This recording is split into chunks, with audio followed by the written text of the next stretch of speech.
boy, oh boy. Come home and the sheep are out.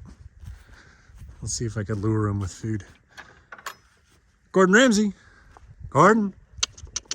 Where are you going, bud? Are you gonna try to attack me?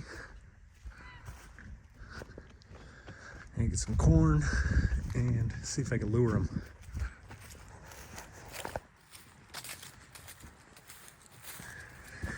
And hopefully I don't get freaking attacked.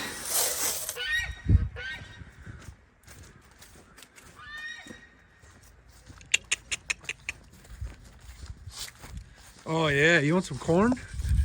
Oh shit. Fuck.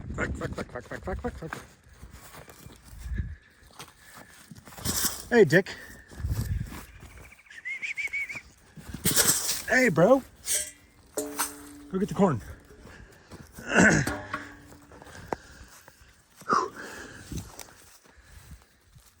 Come on. Come on.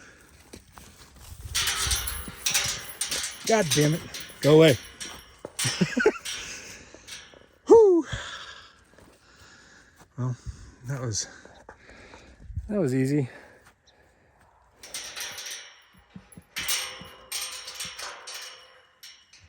Leave me alone, dude. Enjoy your corn.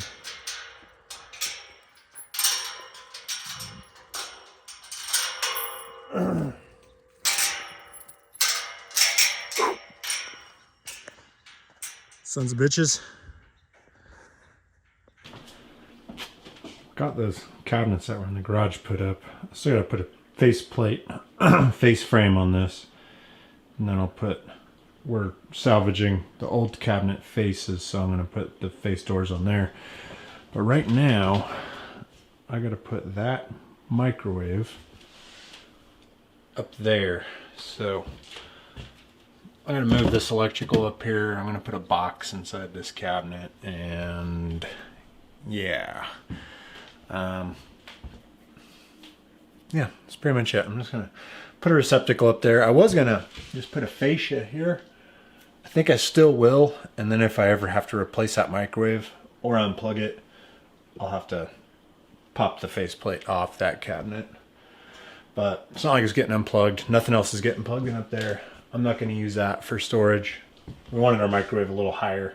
The recommendation is like that low, you know, down there. So it's just too low. We didn't want a visual obstruction.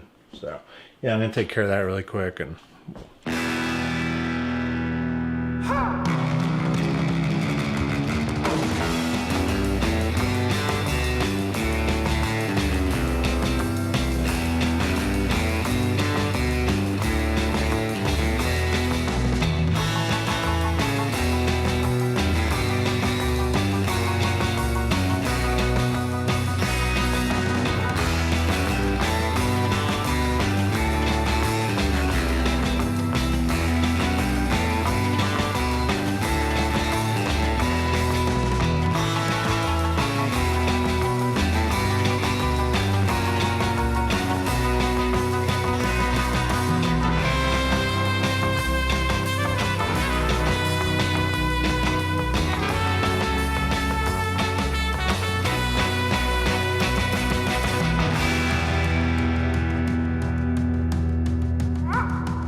I did wire in that outlet into my panel, but my my memory card was full, so it didn't record any of that, which is kind of unfortunate. But all the old electrical in this house doesn't have ground wires. It's not properly done. It's not 2-code, so now everything is 2-code. Like I got a 15 amp dedicated breaker for the lighting and fans. The kitchen, we got a 15 amp breaker for the refrigerator, 20 amp for the microwave, and 2 20 amp dedicated breakers on each side of the kitchen that are GFCI protected. So should be good for the foreseeable future. I wanted to worry about tripping a breaker with the microwave and all the food going bad in our fridge. If you guys are like do-it-yourselfers like me, because I don't pay contractors to do anything, get yourself one of these. It's a just a little, come on, focus. Why won't, anyways, it's a tiny little circuit checker. You plug it into the wall and lights will come on. It'll tell you if it's wired right, if it's wired backwards, if it's wired wrong. Yeah, so that's a neat little tool. Yeah, I didn't get around to showing you guys how I wired that in. Nothing too special. If anything, it's nerve-wracking. The last time I wired in a new breaker for the kitchen, the ground wire, I was fishing through the panel box and it connected the hot wire on a breaker and it burned it off and fucking lights flickered and big ball of fire shot out and I thought I was dead and I wasn't, so that's good. But anyways, yeah, kitchen remodel's coming along. I'm getting ready to build those faceplates for my shelves so we can get some doors on there and get the microwave, that area above the microwave, wrapped up. But it'll be nice for us to finally have a microwave for quick, easy meals, reheating leftovers without putting them in a pan. Leanne, or me too, will be able to heat up food for the baby or something like that. You know, whatever kids drink out of a bottle. I don't know how this works, but we're gonna find out. So, thanks for watching. Take it easy.